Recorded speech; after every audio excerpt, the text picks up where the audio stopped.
আসসালামু আলাইকুম। প্রিয় দর্শক আপনাদের সকলকে আমি আমার ফেসবুকে পোস্ট করে জানিয়েছি যে ভিপি এবং জিএস ২ পদেই শিবিরের যে প্রার্থী তারা অ বিজয়ী হয়েছেন এবং এই বিষয়টি যিনি জানিয়েছেন তার কাছ থেকে প্রাপ্ত যে খবর সেটা আপনাদেরকে জানানোর চেষ্টা করব।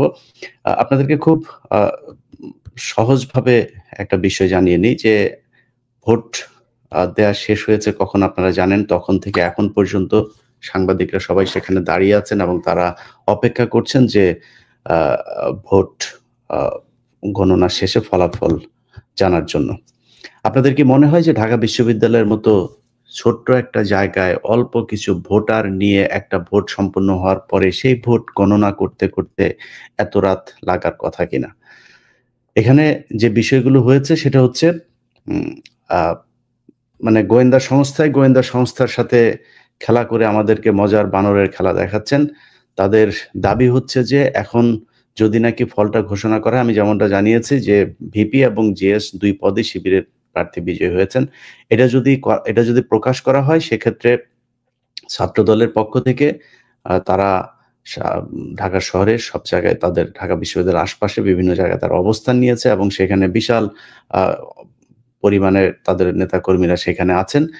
তারা বিশৃঙ্খলা করবেন এবং সেটা যদি করা হয় তাহলে ৩য় পক্ষ এখানে সুযোগ নেবেন। আরে বেটা এই গোয়েন্দা সংস্থা এখন উপরে যারা আছে সবই তো ৩য় পক্ষ। আপনারা এখানে এসে এইসব এই হুজুরগিরি দেখাইতে এসে আমাদেরকে ভুলভাল বুঝায়েন না।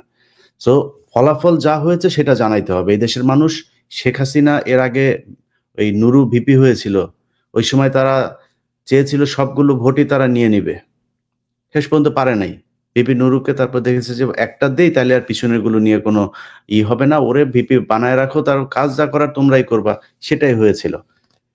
শেখ হাসিনা এখন বাংলাদেশে নাই।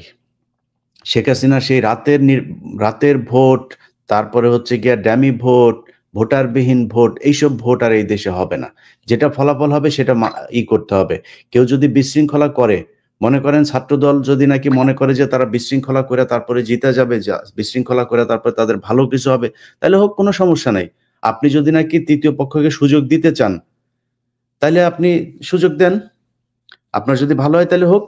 আমরা এত ৩য় পক্ষেরে নিয়ে এত ভয় পাইয়া লাভ কি? আপনারা আসতে দেন, গোয়েন্দা সংস্থারে নিয়ে আবার সেনা শাসন আসতে দেন। তারপরে আওয়ামী লীগরে আবার ফের পুনর্বাসিত করতে দেন। কোন সমস্যা নাই। ভাই হিসাব খুব পরিষ্কার। এই দেশের মানুষ, সারা বাংলাদেশের মানুষ আজকে আপনাদের নির্বাচন দেখেছে।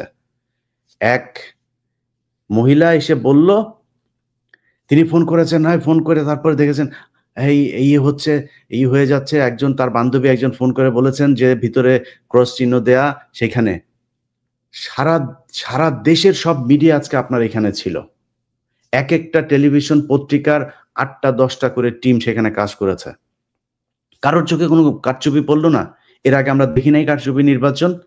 এর আগে ওই উম ভিপি নুরও যে এবার হইল, ভিপি হইল, সেবার আমরা দেখি নাই কিভাবে সব বের করে দিয়ে ছাত্রদলের লোকজন সেখানে করছে। একজন প্রক্টরকে ধরা হইলো। এগুলো তো সব মিডিয়াতে চলে এসছে। এবার তো আরো বেশি স্বচ্ছ ছিল। এবার ধরার জন্য তো কোনো মানে এই সায়েন্স দরকার নাই। যে মানুষগুলো সেখানে ছিল, যে মিডিয়াগুলো ছিল সবাই ধরতে পারত। একটা প্রমাণ নাই। আপনারা কারচুপি নির্বাচন বলে তারপরে একটা, আরে ভাই আপনারা যে হারবেন এটা তো আমরা আরো প্রায় ১ মাস আগেই জানি যে আপনারা হারবেন। এটা নিয়ে এত নাটক-টাটক করে তো লাভ নাই।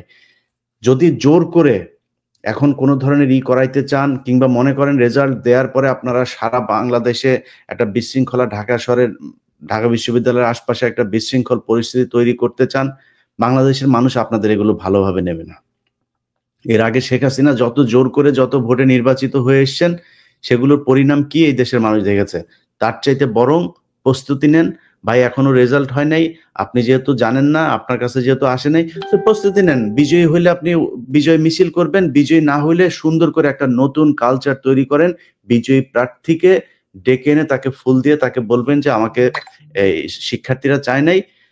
Let's try next time. আমার এবারে দরকার নাই তো এটারে নিয়ে এত কিছু করার।" তো আপনি সেটা করেন। সেটা না করে এখন আপনি চাপ দিচ্ছেন। আরেক গণেশ চন্দ্র রায়। আর গণেশ চন্দ্র রায় ঢাকা বিশ্ববিদ্যালয়ের ছাত্রদলের সভাপতি হইল কেমনে? আমি হিন্দু মুসলমান নিয়ে আলাদা করতে চাই না। কিন্তু এই গণেশরা, এই গণেশ, এইদিকে আরেক চাঁদাবাজ আছে হচ্ছে এই যে নিতাই রায়ের যে মেয়ে নিপুণ রায় আর তার বাপ গোয়ার স্বর, এই গোয়ার স্বর আর নিপুণ রায় এই দুইটার মানে চাঁদাবাজিতে ওই ট্যানারি পট্টি টটি ওই সাইডের এলাকার লোকজন পাগল। প্রতিদিনই কোনো না কোনো জায়গা থেকে এদের নিয়ে খবর আসে। এখন ভাই সমস্যা তো হইলো এরা এখানে চাঁদাবাজি করবে, সবার ইন্ডিয়াতে একটা করে বাড়ি থাকবে। আপনি বিএনপির মহাসচিব বানায় দেন এই নিতাই এই কি বলে গণেশ গোয়ারশ্বর চন্দ্র রায় বা নিপুণ রায় এগুলিরে আপনি মহাসচিব বানায় দেন, খালি একটা কন্ডিশন দিবেন যে তোমরা ইন্ডিয়াতে কোনো কিছু করতে পারবে না, ডুয়েল পাসপোর্টটা জমা দিবা। দেখবেন আর চাঁদাবাজি করবে না, দান্দাবাজিও করবে না, সোজা হয়ে গিয়েছে। এদের এক পা এইদিকে থাকে, আরেক পা ওইদিকে। আওয়ামী লীগের যে কটাই গোয়ারশ্বররা থাকে, গোয়ারশ্বররা এখানে কামায়, ওইখানে নিয়ে তারপরে এই জমায়। আবার বিএনপিতে যে কটা আছে এখানে কামায়, ওইখানে জমায়। মূল কাজ একটাই, তথ্য রয়ের কাছে পাচার করা। সো এই গোয়ারশ্বরদের থেকে সাবধান। গণেশের সাহস হয়েছে, একজন শিক্ষক ভিসি, তার মতো একজন ভদ্র এই গত 15 বছরে বর্তমান ভিসির মতো ভদ্র ভিসি, নিরপেক্ষ ভিসি আসে নাই। এই ব্যক্তির সামনে সে টেবিল থাপড়ে তারপরে তার সামনে কথা বলে। আমি এই নির্বাচনের ফলাফল যাই হোক, বিশ্ববিদ্যালয় প্রশাসন এবং শিবিরের কাছে অনুরোধ থাকবে, এই গণেশরে যেখানে পাবেন সেখানে ওরা বুঝাই দিবেন কেমনে সম্মান দিয়ে তারপরে ভিসির সামনে কথা বলতে হয়। এটা আজকে যেটা আমরা দেখেছি এটা ছাত্রলীগের আচরণ।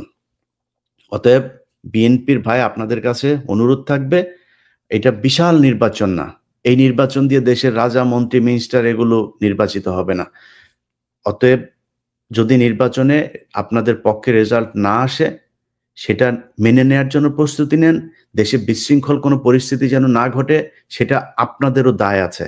আপনারা গেল 15 বছর যে কষ্ট করেছেন, আপনাদের 2-4 জন এইসব রয়ের এজেন্টদের কথাবার্তা শুনে যদি অপকর্মে লিপ্ত হন, এটার দায় কিন্তু, এটার ক্ষতি কিন্তু সারা দেশের মানুষকে পূরণ করতে হবে।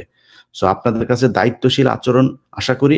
আপনারা একটা মিছিল বের করবেন, একটা গন্ডগোল বের করবেন, সারা বাংলাদেশ থেকে আপনার এই ঢাকা শহরে আওয়ামী লীগ যুক্ত হয়েছে।